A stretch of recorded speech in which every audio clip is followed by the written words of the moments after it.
Hello, my friends, and welcome back. Thank you very much for being with me again today. If you care for your family and you are in a fight and you see that your family is decimated and you see so much destruction, you would like to talk with the enemy and discuss, hey, can we find a common denominator and stop this thing? Can we at least talk? I would like to do that. Even if he did what he did, I did what I did. The thing is, you would like to stop this somehow.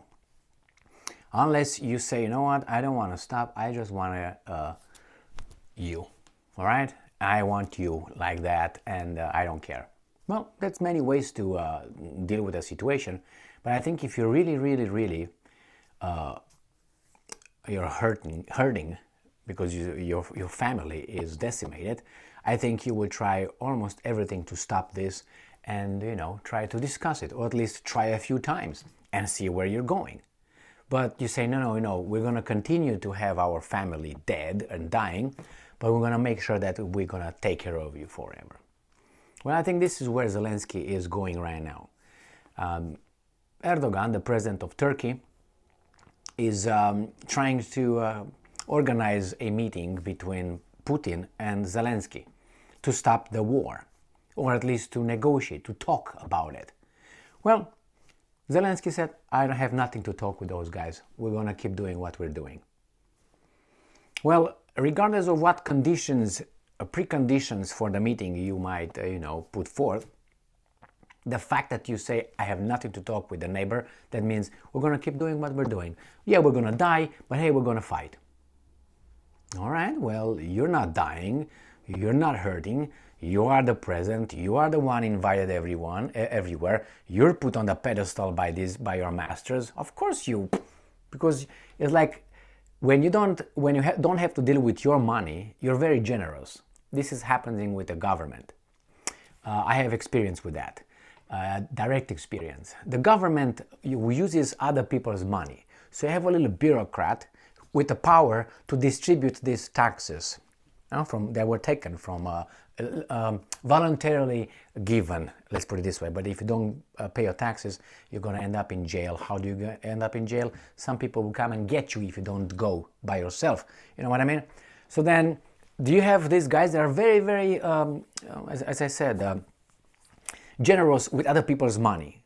That's why a private company will always be more efficient than a government, because the private company works with its money. Okay? So the owner knows exactly how much he can afford or not. He's like, oh yeah, I give them over there, yeah, I paid them, and then in 3 days you're bankrupt. And you go back from, you work so hard to open that business, take risks, get loans, vouched with your house, with your family and so on. All of a sudden you're out. I say, hell, well, what do you want? Well, the worker is out, he's going to go and get another job, but you are here. And all of a sudden you came here after all this. So that's why you have the government always will mismanage the resources. Why? It's not their money. So we have here Zelensky, who just says that he's nothing to talk, there's nobody to talk over there, referring to Putin. So this article comes from Ukrainska Pravda, February 24th. There is no one to talk to, Zelensky on possibility of talks with Putin in Turkey. So Ukrainian President Vladimir Zelensky has rejected the possibility of holding talks with Vladimir Putin.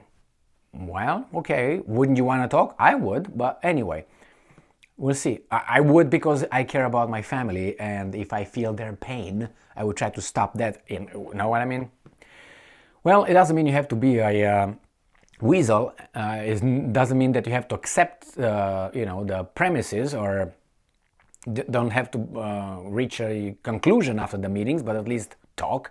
Well, it's all right. It seems like you don't really care about what's going on here. That's my impression. Or he didn't get the order. Zelensky during February, the year of invincibility press conference. When asked whether Zelensky would have sat down at a negotiating table if Putin had been waiting for him in Ankara, the president replied as follows: "We talked about this negotiations before the war, and I told him," the president Erdogan, "put Putin at," he told Erdogan, put Putin. He's just trying to clean your mess, and you put Putin at the negotiating table. We cannot risk a full-scale war. Really? Well, why don't you ask your masters to talk to him first? He failed to do so. So everything now is Erdogan's issue. And not only he, now he thinks he can. Yeah, wouldn't you try? Now he can't. Zelensky determines Putin, is not the same person. There is no one to talk to. So this guy doesn't even want to try, Zelensky, because he determined that we can't. Why? Because he assessed that Putin is another person and there's nothing to talk to. Now, would you want to try? No. Look at this little paragraph. He blames Erdogan from failing to fix his bullshit that was gotten into by his masters. You know, Zimbabwe across Atlantic? Yeah, that one. And he blames this one that he was able. And he said, based on the historical fallacy, you failed one time, maybe you're going to fail now. Moreover, because I say so, because by my assessment, the guy over there is not the same person. So, therefore, there's no one to talk to. So this guy is not even illogical. What do you expect? I mean, really. Not even illogical. He made a historical fallacy, you know. Oh, because we always did it like that in the past, we should do it again. Or, oh, because never happened before, it will not happen in the future. Oh, because we failed one time, it means we will always fail. I mean, this is retardation right here. And again, he assesses something that is not there. There's no way for him to know. I would say, well, see if he's gonna have him first agree. I'm open. Have him first and see if he's okay. That's how I would have done if I really want to be, you know, open to something. But no, he can't because he didn't receive the green card, green light from his masters. Zelensky added that he was grateful to Erdogan, blah, blah, blah. This means zero. You treated him like shit right here. Okay? Anyway. So, Zelensky added that he was grateful to Erdogan, in particular for the Black Sea Grain Initiative and shelter for the defenders of Azovstal steelworks. He also emphasized that Erdogan had been informed of his position regarding the negotiations. So yeah, beat it, Erdogan, go. Anyway, I think that's my assessment. Zelensky has he can't stop this. Even if he would like to, he can't. I think he is, directed fully by the other side. And I think when he signed this little paperwork, there were two instances, two situations when he signed up to this. One, before he was elected as a president of Ukraine, that was the first one. And the second one was, I think, in March 2022. When Ukraine agreed to discuss, met with Russians about 5 times to negotiate. Remember in March, and the last time was in Turkey, and then Boris Johnson showed up in Kiev the next day, and the deal was off. And since then, Zelensky said that I'm not going to negotiate with this guy again. So I think that was a little signature saying we're going to support you all the way. We're going to support you all the way. You have to go on. You have a choice. You either deal with Russians and sign whatever, or maybe they told him something a little bit more harsher, because I don't think the United States invested in Ukraine for so many years, including Victoria Nuland in 2013. I don't think they invested in Ukraine, and NATO pushed so little by little towards Russia. Now for this guy to stand in their way. I don't think so. I think that he was it's either you or not you, that the show must go on, right? Queen is gonna go, and the guy says, yeah, I'll do it. And probably they're gonna tell him, we're gonna make a big guy out of you. And remember who are the guys in charge of Ukraine. There's some coincidences, okay?